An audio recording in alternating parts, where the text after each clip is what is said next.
with terrible secrets hidden up in their attics. Closets full of skeletons and old bones they only bring out to play with when nobody's home. All of my friends are on somebody's list of undesirables and anarchists. It's not even safe to admit that you're one of my friends.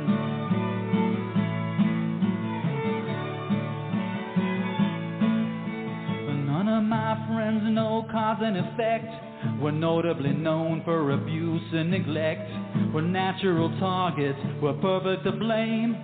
None of my friends ever runs out of shame. All of my friends are taking some kind of rap, but your biggest weapon is your handicap. Nothing much good ever happens to none of my friends.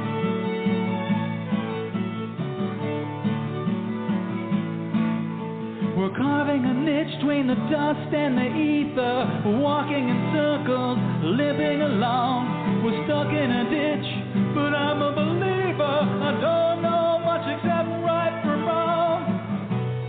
Oh, what comedy. Oh, what torture. Oh, what stories we will tell. Someday, someday.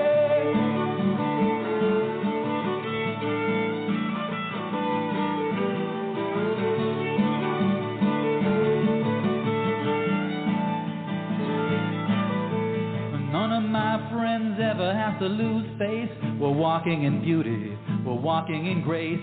We're marching like sheep to the slaughterhouse blade. We're the prize-winning herd at the Macy's parade. None of my friends ever made the first team. If you're going to hell, gotta go to extremes.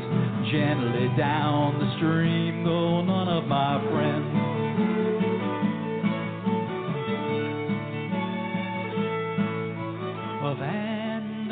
Vultures in rarefied air. We're the high priest of culture.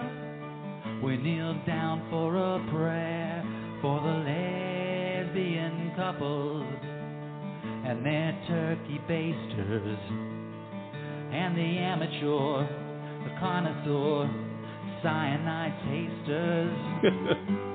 All of my friends, wind scattered and blown, never get too close to the foot of the throne, but they're the best people I've ever known.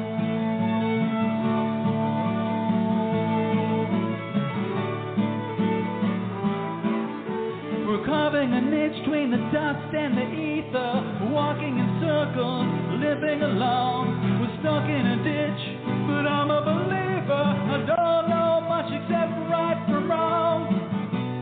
Oh, what comedy. Oh, what torture.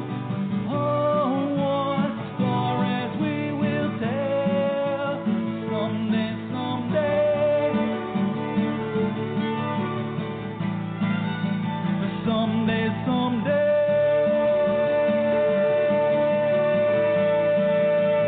Someday, someday.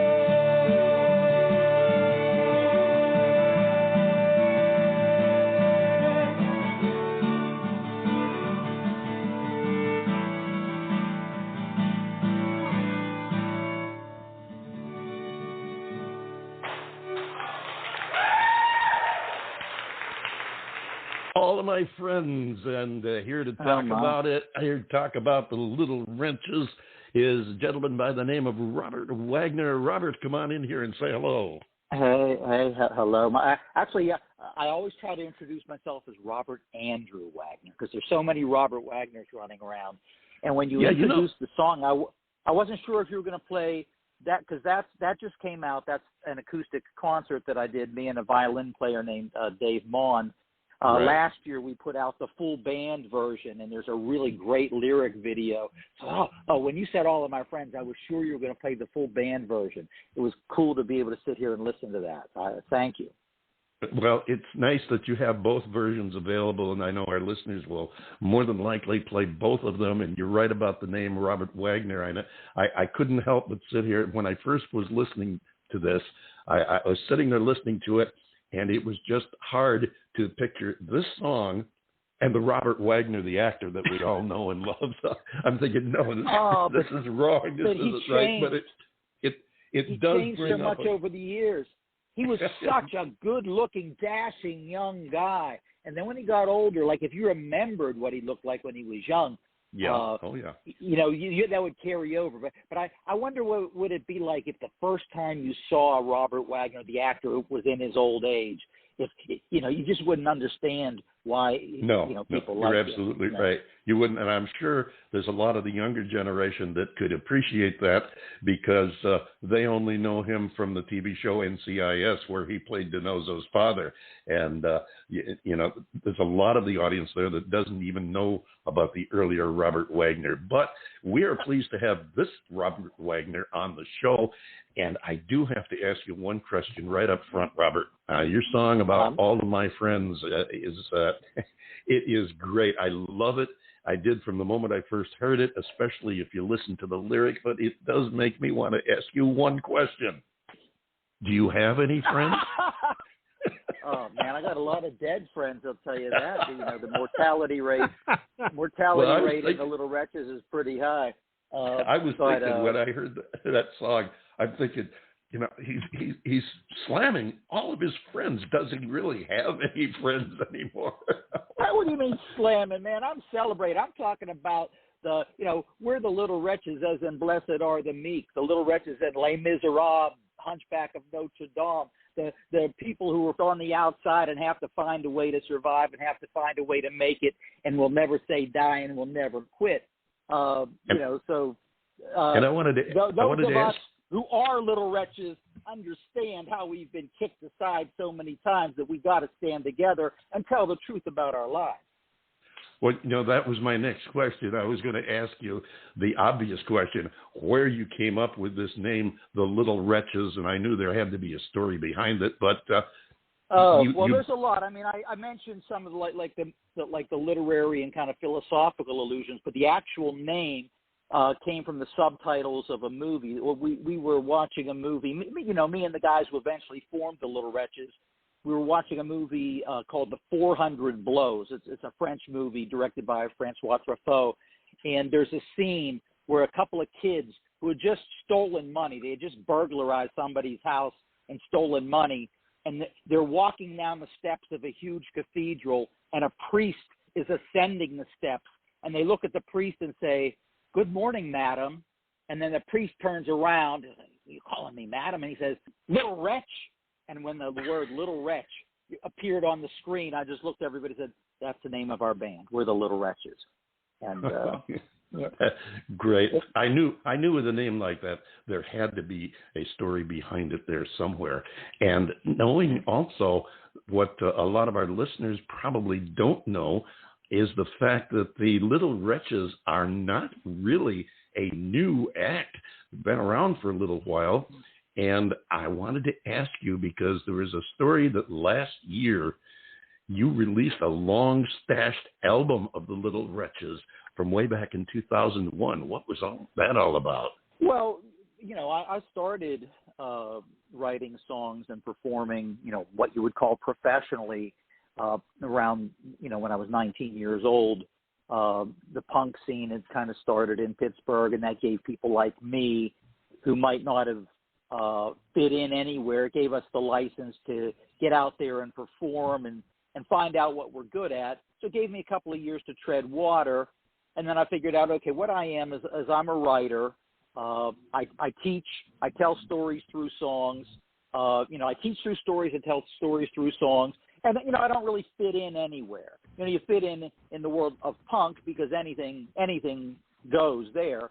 But, but most people associate punk with, like, loud guitars. And, if you're going to tell stories, you can't drown them out with loud guitars. So my brother and I started the Little Wretches as a vehicle for my writing. And, I've come to see that audiences can handle anything if every story needs a context. Every picture needs a frame. You can hit them with some pretty powerful things. Think of movies like Taxi Driver. It's not for everybody, but there's an audience for it. So for me, delivering some pretty powerful songs, I know that I can connect with the audience and keep them from having a knee-jerk fear reaction, by inserting some humor and some, personality, and also framing it maybe with some other popular songs, maybe by Johnny Cash or Hank Williams. So it's all putting things in context that makes it accessible to the audience. That's what I try to do with my live shows. Mostly these days I perform live solo, me and singing and playing acoustic guitar.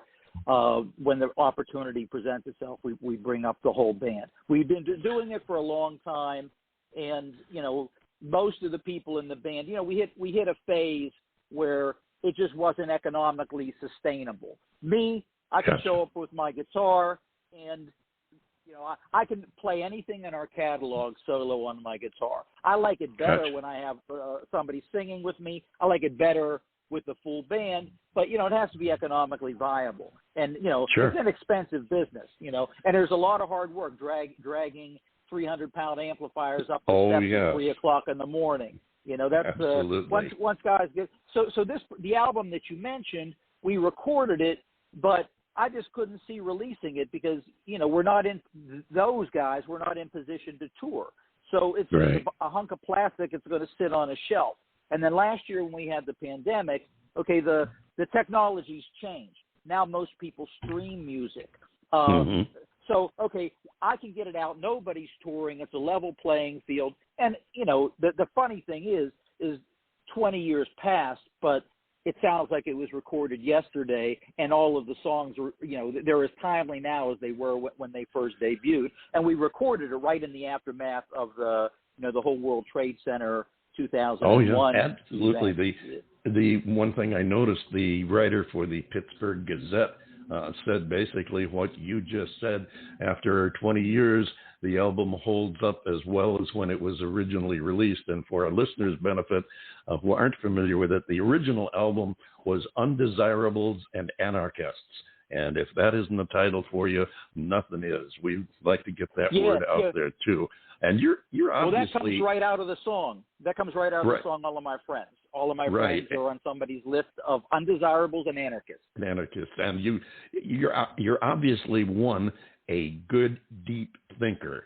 And you put that to work well because you are also someone with a way with words. I have never heard anarchists rhymed with anything in a song before. And John Bon Jovial, I know he's a deep thinker because I can look at him right now and tell he's thinking about something he wants to hit you with. So go for it, John.